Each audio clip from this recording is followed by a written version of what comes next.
Fala moçada, tudo bem? Assunto novo, circuitos elétricos. Nós já vimos a primeira e a segunda lei de Ohm, e agora nós vamos aplicar isso em circuitos elétricos.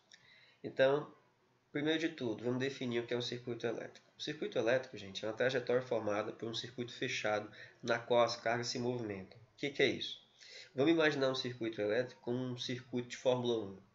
É um caminho fechado por onde, ao invés de carros, eu tenho cargas elétricas em movimento. Tá? Além disso, o circuito elétrico ele fornece um caminho que é possível transferir energia de um local para outro do circuito. Aqui ao lado eu tenho um exemplo simples de um circuito. Esse circuito é formado por uma lâmpada, é formado por fios condutores e é formado por uma bateria. Esse desenho aqui, essa representação gráfica de uma haste maior e uma haste menor, duas hastes verticais, ela representa a nossa bateria, tá? É a fonte de energia do meu circuito. Vejam que eu tenho pontos aqui A, B, C e D, são pontos do meu circuito, no qual esses pontos eu posso encontrar valores de corrente elétrica, diferença de potencial entre pontos. Então são pontos onde eu posso analisar o meu circuito.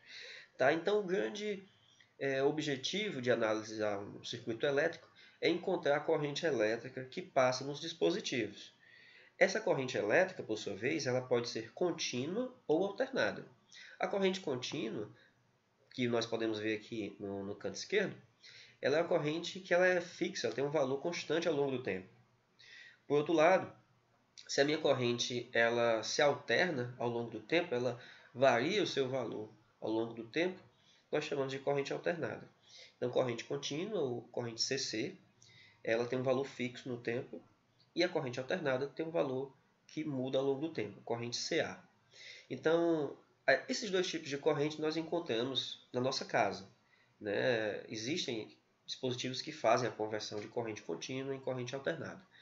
Então, para a nossa primeira análise mais simplificada, nós vamos estudar, nesse primeiro momento, corrente contínua. Tudo bem? Então, seguindo adiante, nós já sabemos que o objetivo então é encontrar corrente elétrica nos dispositivos. Nós já entendemos que o circuito elétrico é um caminho fechado, tá? Mas eu tenho que encontrar também quais instrumentos eu vou utilizar para medir essas grandezas no circuito. Dois instrumentos básicos de medida de circuitos elétricos são o voltímetro e o amperímetro. O voltímetro ele é um equipamento que vai medir a diferença de potencial entre pontos no meu circuito. Tá? Ele vai medir a tensão elétrica entre dois pontos do meu circuito. O amperímetro, a própria definição da corrente, da unidade de corrente em ampere, né, já lembra, já dá a ideia de que o amperímetro ele vai medir corrente elétrica. Então, em uma determinada posição do meu circuito, eu posso medir corrente elétrica e posso medir a diferença de potencial naquela região do meu circuito. Então, quem mede a diferença de potencial é o voltímetro, quem vai medir a corrente elétrica é o amperímetro. Eu posso ter um único aparelho que tem voltímetro e amperímetro, né, que a gente tem o multímetro, que é um dispositivo com várias medidas elétricas, né, resistência elétrica, potência, mede diferença de potencial, mede corrente elétrica, mede capacitância, enfim. Multímetro é um dispositivo que tem várias medidas elétricas. E eu aplico isso no meu circuito. Então, quais são os elementos básicos que formam um circuito elétrico? Vamos lá. Vou mostrar agora para vocês uma simulação no FET Colorado, que foi desenvolvido pela Universidade de Colorado. Tem várias simulações de física, de química, enfim. Então eu tenho aqui alguns dispositivos básicos que formam um circuito elétrico. Eu tenho aqui um fio condutor. Tá? Esse fio condutor eu posso estendê-lo aqui, o seu comprimento. Vejam que além do fio condutor eu tenho aqui um resistor elétrico. Eu tenho aqui uma bateria. Tá? Posso ter uma lâmpada. Posso ter um interruptor. Tá? Vamos colocar o interruptor aqui. Tá? Então, como a própria definição do circuito elétrico é um caminho fechado, por onde as cargas se movimentam, eu vou continuar aqui a realização do meu circuito. Um circuito bem simples, bem rápido de fazer, formado aqui pelo fio condutor, bateria, lâmpada, um resistor e uma chave interruptora. Tá? Esse interruptor ele está aberto. Né? Por isso que as cargas elétricas representadas pelas esferas azuis estão em repouso. Né? As cargas não estão em movimento. Por sua vez, quando eu ligo a chave, a minha bateria ela serve como fonte de tensão, né? Ela vai fornecer energia para o meu circuito e a partir daí eu vou ter a movimentação de carga elétrica. Então, esse movimento das cargas é o que a gente chama de corrente elétrica. Vejam que ela passa nos dispositivos, né, do meu circuito, passa pelo fio condutor, passa pela lâmpada, pelo interruptor e passa pelo resistor também. Tá? Então, à medida que ele vai passando nos dispositivos, no caso da lâmpada e do resistor, essa corrente elétrica pode ser medida. Né? Eu posso medir. Então, eu posso ter aqui um medidor de corrente, no caso um amperímetro. Tá? Vamos colocar aqui um amperímetro nessa região aqui.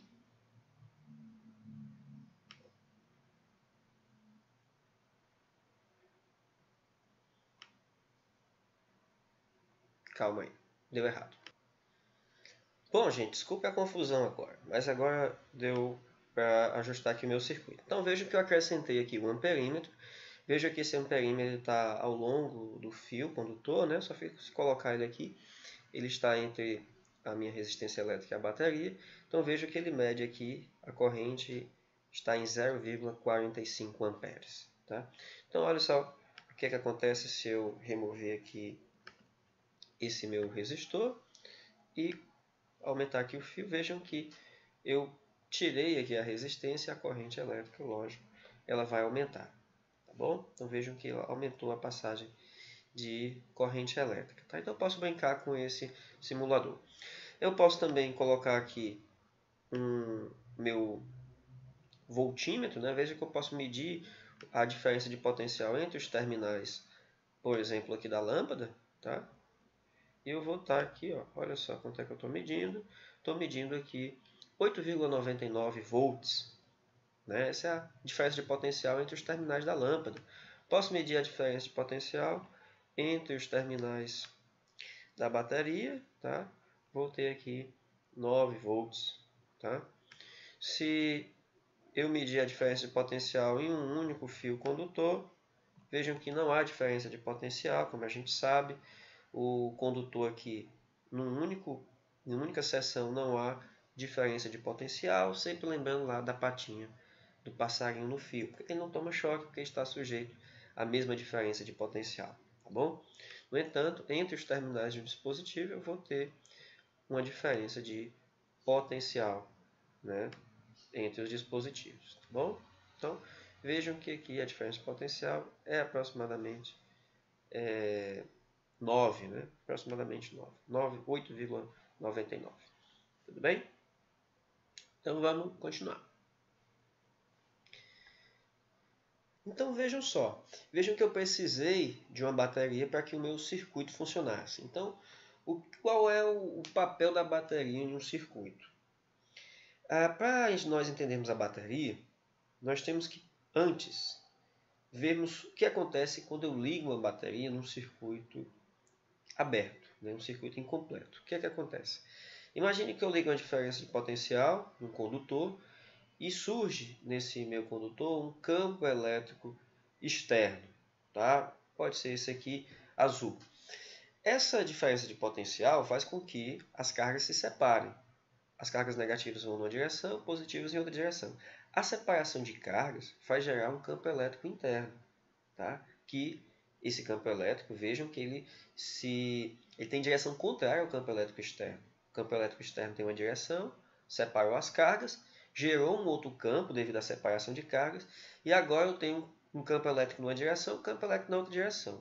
O campo elétrico resultante ele é nulo porque eles têm direções contrárias. Ora, se o meu campo elétrico resultante é nulo, Não tem força elétrica. Se não tem força elétrica, não tem deslocamento de carga, não vai ter corrente elétrica. Tá? Rodrigo, mas as cargas não se movimentaram? Isso não é uma corrente, não? Ela não é uma corrente ordenada porque ela simplesmente, o campo elétrico me serviu para separar as cargas. No momento que elas se separaram, não há fluxo de cargas porque o circuito ele é aberto. Tá? Ele não há movimentação ordenada de cargas. No entanto, quando o meu circuito ele é completo, significa que ele é um circuito fechado, aí sim a corrente elétrica ele vai surgir. Então, o que a gente chama de fonte de força eletromotriz? Perdão. A força eletromotriz é a diferença de potencial entre os terminais da bateria. Como é que a gente define isso? A gente vai te dizer que a força eletromotriz, ou FEM, né, contração de força eletromotriz, é o agente que faz a corrente fluir do potencial mais baixo para o potencial mais elevado. É uma espécie de bomba de cargas. Isso porque a minha bateria ela tem um polo negativo e um polo positivo. A corrente elétrica ela flui do positivo e vai em direção ao negativo. A força eletromotriz ela faz com que na parte interna da bateria ela faz com que a carga de menor potencial ela se torne um potencial maior. Ele eleva esse potencial dentro da bateria. Isso, é claro, vai ser gasto uma certa quantidade de energia. As baterias que nós temos, por exemplo, as pilhas, que são baterias também, elas têm essa energia que faz com que esse potencial seja aumentado é através da sua energia química armazenada ali. Tá? A energia química armazenada na bateria possibilita essa elevação do potencial, fazendo com que a corrente elétrica possa fluir. Tá? A corrente ela vai do potencial positivo em direção ao negativo. Então vejam aqui a direção da corrente. Esse é um circuito aqui bem simples, é um circuito de um único percurso, uma única malha, que a gente chama esse caminho como sendo uma malha. E eu tenho a bateria fornecendo uma diferença de potencial ao meu circuito, ou seja, ela é uma fonte de força eletromotriz. E eu tenho aqui um resistor. E qual então a diferença de potencial entre os terminais da bateria? Como eu falei, a diferença de potencial A e B, no caso de uma bateria ideal, ela é a própria força eletromotriz, ou seja, a diferença de potencial é a própria tensão aqui que é fornecida pela bateria. Tá? Que lá pela lei de Ohm, nós lembramos que a diferença de potencial V, né, é igual a I vezes R, onde I é a corrente, R é a resistência elétrica. Então, vejam que essa bateria, né, essa região aqui achurada, é a região da minha bateria. Polo positivo e polo negativo. Por que ela é ideal, Rodrigo? Ela é ideal porque ela não tem resistência interna. É diferente de uma bateria real. Tá? Para uma bateria real, que é esse exemplo aqui agora, eu tenho a minha força eletromotriz, né, fornecida pela bateria, mas eu tenho uma queda na minha tensão interna porque eu tenho uma resistência interna. Então, a minha diferença de potencial V entre os terminais A e B, aqui do desenho, A e B são os terminais externos da bateria. Vejam que agora eu tenho a força eletromotriz menos I vezes Rzinho. Ou seja, eu tenho uma queda na tensão devido à resistência interna.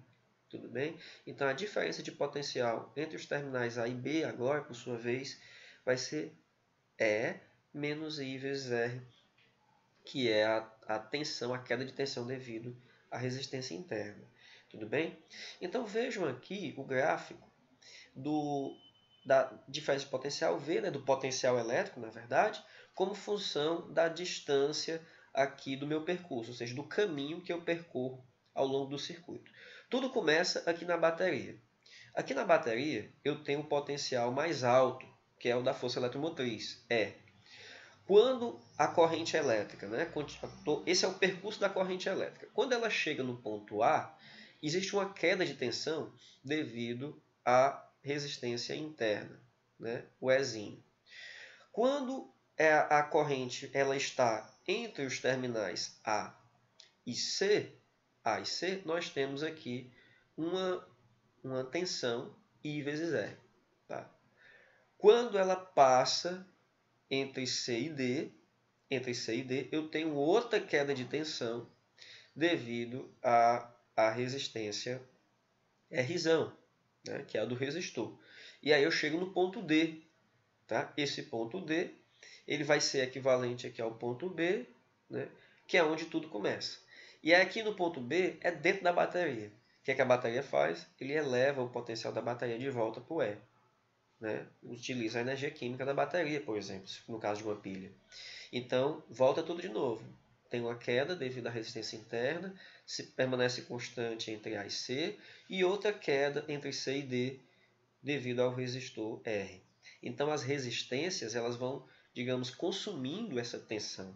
Então, toda a tensão que é fornecida, ela é consumida pelos resistores. Tá? Então, a tensão que é fornecida pela força eletromotriz ela vai ser reduzida pelos resistores. Tudo bem?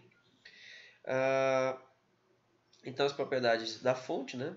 Aqui a força eletromotriz ela fornece uma diferença de potencial constante, né? E existe uma resistência interna. Quando há uma resistência interna na bateria, essa bateria ela é uma bateria real, ou também chamada de fonte eletromotriz real. Tudo bem? Eu gostaria, então, de finalizar lembrando para vocês que as equações de energia e potência ainda são válidas, né? Lembra que a potência é a diferença de potencial vezes a corrente, V vezes I, onde a potência é dada em watts. E caso eu queira medir a potência em determinada região do meu circuito, eu utilizo a equação.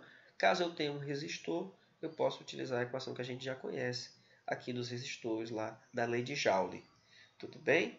Então, gente, essa é a nossa primeira parte de corrente elétrica. Espero que vocês tenham gostado. Próxima aula a gente se vê de novo. Valeu!